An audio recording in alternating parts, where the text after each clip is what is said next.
All right, folks, it is Friday Night Blitz Media Days and soaring like the Eagles, the Franklin County Eagles, the spotlight of our Media Days segment with Friday Night Blitz. And joining me right now, head coach of the Franklin County Eagles in his 9th season, J.R. Edwards. And, Coach, thank you for being here. Thank you guys for having us. Well, Coach, last year you did make the playoffs. 6 straight years you're in the playoffs, lost in that first round, 6-5 record. Just your thoughts about the season last year. I mean, obviously what Bill Parcells says, your record is what your record is, but, winning season still. Yeah, we again, every year is a new challenge, a new chemistry, a new mix with every team everywhere. But, last year it was back to Western Branch for us for the playoffs out in Division 6, and that was actually 2 years in a row against those guys, and it was 2 pretty tight games, but we came up short. But just the group that came through last year again, my hat was off to them. And then looking at this year, something new. You were the only Class 6 team we had in our area, but now we don't have any Class 6 because you're down in Class 5. You're in Region 5C. So you're in the same region, obviously, with William Fleming and Patrick Henry, and you're in the region with the Richmond schools. So obviously, looking at that, how tough was it to be in Class 6? And now that you're down in Class 5, at least you can go up against teams that are relatively close to you in the region. Well, I think all that's when it comes to football, a game of football, all that's a little bit deceiving, because good football is good football, whether you're at Division 1, 2, 3. Doesn't really matter, that's all based on population, and there's some great teams at every level that are going to line up against you and knock you backwards if you haven't been doing your job, and they can stand up and throw it over your head as well. I think it's when it comes to the classifications, it's the guys that are good in Division 2, 3, 4, 5 are going to be good football players in Division 6 as well. Coach, looking at you as a head coach, is it crazy to think you're in your 9th year at Franklin County? It just seems like you just started to be. It is. It's been. It seems like yesterday that I started. And very blessed to be in that community, great community, and just fortunate to be able to work with these young men. The neat thing, too, when I look at your program, one thing that comes to mind is consistency, because, like I mentioned, 6 straight playoff appearances, and just the consistency of the program. Just how big and special is it to have a program consistent that's always going to be in the playoffs every year and trying to do some things there? Yeah, if you ask the kids, I would hope they'd be able to answer you. That's my favorite word, consistency. I think it's whatever you consistently do and you make important, whatever it is, good or bad, you'll get better at. And I think these young men have gotten better, have taken a step up, and look forward to seeing where we can go this year. And then looking at your schedule, again, another strong schedule. 8 of your 10 opponents were playoff teams from last year. Yes. But what's interesting, I noticed, you start off the season with 3 straight road games. Yes. Then you play 3 straight home games. There's a bye in the mix. I mean, just your thoughts about that setup, because I can understand maybe your first 2 on the road, but 3 straight on the road, yeah. And you're not messing around. You're at Bassett, at Salem, at Liberty Christian. So you're not messing around with those 3 road games off the top. No, I think a lot of that is just how the scheduling and the 2-year cycles work out. All the ADs have a very difficult job, and they got to make all the pieces align. And we just kind of ask, where do we need to be, and are we going to be ready when we get there? But yeah, that's our entire schedule this year, and just talking with the 2 young men and a couple of young guys that I brought today, they're well aware of everybody we play is loaded. Everybody is reloaded. Everybody is, they had a young group last year. They're veterans coming back this year. So yeah, work's definitely cut out for us. And then going through the rest of that schedule, Magna Vista at home, a bye, home to Brookville, home to Northside, which you start your Blue Ridge District schedule. You're at Stanton River, home to William Byrd, at William Fleming, and finish up season against Lord Botetourt in a battle of the Reds there. But, I guess I've heard coaches say when they have a tough schedule, iron sharpens iron, and you get better doing things. But obviously, as a player, you kind of have to be excited because you do want to play the best. Absolutely. Again, talking with the young men in the car ride on the way up, it was, you know, my own opinion on that is you know, what is our goal? If our goal is to make it to the dance, the playoff system, once you get there, you know, the people you've been playing all along are going to have a lot to do with how well you're going to play when you get there, and that's, you know, that's when it really matters. What do you think will be the key to you guys having a successful season this year, sir? I think it's going to be a lot of young guys finding their roles and being unselfish.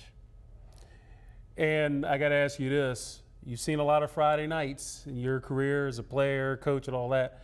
But what does Friday nights in the fall mean to J.R. Edwards? I think it's the greatest teaching ground and classroom with grass on it that we have. I think it's memories that the young men will take for the rest of their lives. I think it teaches them a lot about their process. Football is just a game, but it's like life, it's tough. And so if their process isn't right, that's when they find out about their own process on Friday nights. I tell you one thing, one thing that people have said about your program is that when they play you, they know they're going to get a physical, strong team. How cool is it when you have like opponents, the first thing out of their mouth say, hey, we play Franklin County, we got to strap it up. We're going up against a real physical, strong football team. Well, it's that's a great thing to hear. We hope we can keep that up. You know, that's being physical is the great equalizer for talent, and talent cycles. You know, and football is just a game of gaps. But you know, if you can't manage to push the physical button, you're gonna struggle playing the rest of the game. And finally, what players should we keep our eyes on your team? Because obviously you got some great players all the way around, but is there any ones in particular we should keep our eyes on? Yeah, I think a couple of these guys that we brought today, Haven Mullins, you know, Haven's probably going to be a two-way guy for us at linebacker and tight end. You know, I think David Casey, again, a two-way guy for us. Defensive back, wide receiver. I think, you know, probably the one young man that's been our fullback, Ryder Gardner, has been playing fullback since he was a freshman. And he's going into his junior year, and he's now going to have to take on some of that way and a half, two-way. You know, they get older, and it doesn't get easier. You know, you use them more. Mm-hmm. So you know, I think Ryder, and then, you know, I think our line up front is we were very young last year. Those guys have had a good year in the weight room, and we're hoping that they can, you know, step up and be a physical presence. Well, Coach, I tell you one thing, you are awesome, and your program's awesome, and it's always a joy to see you, sir. Thank you so much for being here. Thank you, Friday Night Blitz Media Day. Thank you guys for all the work you do. Good deal, sir. And the Franklin County Eagles, they're going to get their season started on August 25th as they visit the Bassett Bengals in a matchup of those two strong programs. So again, we're going to put a wraps on things. J.R. Edwards, head coach of the Franklin County Eagles, as we have Friday Night Blitz Media Days rolling on right here on WFXR. All right, Haven. So how do you feel going into your senior year, your last year at Franklin County? I feel pretty good. Yep. Overall, I think we're going to have a pretty good team. We lost a lot of seniors last year, but I feel like we're going to put it together and win a lot of games. How do you feel like you've grown as a player since like your freshman year? Definitely gotten bigger in the weight room. I've stayed consistent constantly through these summer lifts, and they just made me a better player. What do you think you've learned from last year? Obviously, like, you know, you made it to the playoffs. That was great, but you probably wanted to go deeper. What do you feel like you learned from that whole experience of the season? I feel like coming more together as a team. Sometimes last year, like, we'd break apart, but we need to stay more together. Like when adversity hits, we need to find a way to break it. Yeah. And What do you like about the team right now going into fall camp and eventually the season? Like you said, you guys seem like you guys have gotten closer together, but Yeah. what are some of the strengths that you guys already have that you guys can we build off of? definitely have the weight room, most definitely. And we do have a lot of athletes still. Like, we have a lot of weapons on the outside. And our linemen this year, we only lost one lineman. So our line is strong this year. So I feel like that'll help us out. I feel like you're spending 24/7 in that weight room when they're Oh, in the yeah. off season. Talk to me about the weight room culture, just like the guys that are in there, like what those workouts are like. Oh yeah, we get really hype. We listen to music and it's blasting our ears. We do a lot of these man maker sets where you do a lot of reps, which will really kill your legs. And that's how we build our size. Do you guys feel like you're physically stronger than last year Yeah. as a whole? Yes, sir. Senior class. So, what's special about the senior class this year? I feel like our senior class is definitely together, and I feel like we are leaders. And we need to. Last year we did have a lot of seniors that were the leaders. Now we need to step up and become more leaders to our team, so we can be good role models for the young bucks. Yeah. Yeah. Being leaders, that's probably not the easiest thing in the world. How do you feel like you've grown as a leader? I feel like I really helped the team out a lot last year, and I know the younger players on JV watched how I did on the field, and I kind of served as a role model to them, Yeah. where they can look up to me. And yeah, yes, sir. How do you feel like you've? Well, I already asked that. See, I've done this like 6 times today, so I'm like starting to lose track. Yeah. Your love for the game of football, where did that come from? I'd have to say my dad, because my dad is a very huge football fan, and when he was young, he played like from rec all the way to middle school to high school, and that's what I did too. And ever since he kind of taught me how to play football, and just to get the aggression and build the adrenaline. So I just became a football player. What has that relationship meant to you over the last few years as you've continued playing football?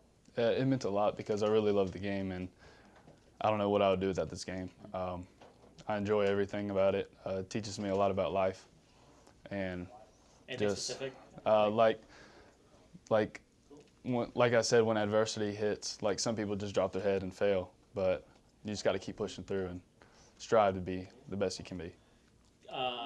Does your dad sit like in the same place every single game? Like, is he like? Yes, and you can hear him in the crowd. Like he's the guy that yells. Where in the stadium is he? Like, where the press box is, like, where is he in relation to that? I would say he's about mid-level. He don't like to sit really low because sometimes it's kind of a bad angle in the field. Gotcha. He's about mid-level, not all the way at the top, but he's like right in the middle of the field, like 50-yard line, so you can see everything. And he's the one that's screaming, and I got my mom right there too. She's always has this cowbell. She's just ringing that thing. So. Can you hear your dad? Oh yeah, 100%. Whether you like it or not. Whatever he says, if I don't like it or not, I just keep playing. What are some of the things he would say? Sometimes he's like, y'all gotta get on him, y'all gotta rush, and he's like, come on boys, like what are y'all doing? Come on, keep going. Do you use some of that sometimes? I do. Yeah. Yeah. I mean, how does it make you feel when It makes me lock in more. I feel like when my dad says something, I lock in and play better than what I am. Yeah. And sometimes he probably says some stuff that we can't say on the TV. Yeah. So that's everybody. Yeah. Yeah, Yes, for sir. sure. So now you go into your senior year. What do you think? Like, how do you handle the emotions of obviously being a senior? Like, okay, here it is. Like, Yeah, it's definitely hard being a senior because I know it's my last year and I love this game, but I mean it is hard like knowing that I'm leaving next year, but I gotta go all out this year. What would satisfy you as a player to like by the end of the season? Like, you'll be happy that what happens if X happens? Like, what would make you happy then satisfied? I'll be happy if we win most of our games and go to the playoffs. I mean, yeah, everybody wants to win a state title, and I really hope we do, but that's what would satisfy me the most. And what's the legacy you hope you leave behind here? I wear this jersey, and I'm just trying to be the best player I can be. Nice. Appreciate it, man. Yeah. Talk football. So how do you feel going into your senior year? It's the last one, you know. It's crazy experience, but I feel like last year I kind of lived through the seniors because I was really close to them, and I know it's going to go by fast. I'm just going to try to enjoy it and take it slow. Crazy experience. So why is that? You look back on your last 3 years. Why was it so crazy? You know, it was just I was just really close to the seniors we had last year, and they really got me to play football going into my freshman year, and just seeing them go, it was crazy. It was just surreal, all the moments we had together in practice and in games, and it's like a movie. That must have been tough. The way last year ended. I mean, what was that like once the final whistle blew and the season was over and these seniors like they were done? It was very upsetting, but like I said, we were close, and they passed the torch down to me. So, did they give you any advice going in? Now it's your senior year. Did they give you any advice about how to handle yourself? yeah, they said just take it slow and don't worry about outside things. Just enjoy what you have in front of you, because when it's all over, you can wish you still had more time to play. Were there any players specifically that like you were really close with? Yeah, Eli Fouts and Jalen Lee. Oh yeah, I remember them. Yeah. Anything about them that kind of inspired you? Jalen just always was on go and just never tucked his tail. Was always ready to go, and Eli was a little bit of the same. Eli was like very mentally strong, and he would put everybody in their place. He was a true leader, and I aspire to be a true leader just like him, and not care about how they feel and just lead, do what's best for the team. What's special about this senior class? I feel like we're a tight bunch. Like, we know what we need to do to lead the team so we can win this year, and we're not like past years. I don't feel like we'll hit adversity and point the finger as much this year. I feel like we'll just come together and try to figure it out. Let's talk about you as a football player. So how did you fall in love with the sport? Freshman year, just Eli and Jalen need somebody to pass the ball to. And I was interested in playing, and they got me to play. And from there, my love for the game just grew year by year. What was it about maybe them or the game itself that kind of kept you going? Because, I mean, you're still here, right? So. Yeah, by the end of my freshman year, I really was against playing again, but I just fell back in love with it. Like, the grind, me wanting to get better. I just kept going. Yeah, so you're about to like leave. Like Yeah. What changed your mind? Was it the grind or just like just the grind? Was it that like you had nothing to do for? Nah, it wasn't like, okay. Cause I'm a basketball player too. So Gotcha. It's not like I had nothing to do, Yeah. but it's just like it's something else. I can be good at it. I got good at it quick. So it's like I got to keep going. And I just got more interested in it and just kept going. In that case, maybe let me go backwards. Why were you about to drop it? Well, it was my first year ever playing football, and it wasn't the best season. I really didn't. So I played receiver. I didn't get the catches I wanted. I played corner. It didn't go the way I wanted at the time. So I was like, if it's not gonna go this way, then maybe I should quit. But at the end of the day, I'm glad I didn't. So what built your confidence then? Just weight room and just going outside and training and working on my hands and working on my craft as an individual, just trying to get better. I'm just straight hungry. Yeah. So how confident do you guys feel going into this year? I'm really confident, actually. Like Haven said, we've came together in the weight room and we've learned to be leaders, and it's all just a learning experience, but I feel like we'll put it together. I'm really confident. We talk about the confidence and the leadership. So, camp's going to start in a couple weeks. What's the message you want to send to those younger guys right when camp starts? Just come in and put your head down. Don't talk back to coach. Get your job done and get out and listen to instructions, because we need to all be on one accord. What are some of the emotions you're going to feel for that first game of the season? I feel like I'm going to go into it the week of, it's my first game, but once the whistle blows and the kickoff falls, be ready to go. And then by the end of the game, it'll just be it's my last game. It'll just be behind me. What's the legacy you hope you leave behind here at Franklin County? That's a question. I just want to leave my mark and say that before I leave Franklin County, that I leave behind maybe a great play or a great moment or something that Coach Ewers sees in us. Just maybe win something big, win a district title. I say that. I think it's going to be, your legacy would be a bit more than that. But Hey, it's more, but it's like a tough question. You put me on the spot. No, I got you. No, I got you. If I had time to think about it, I'll have a whole little paragraph. That's why you sign yearbooks at the end of the year, not at the beginning of the year. All right, man. That's all I have.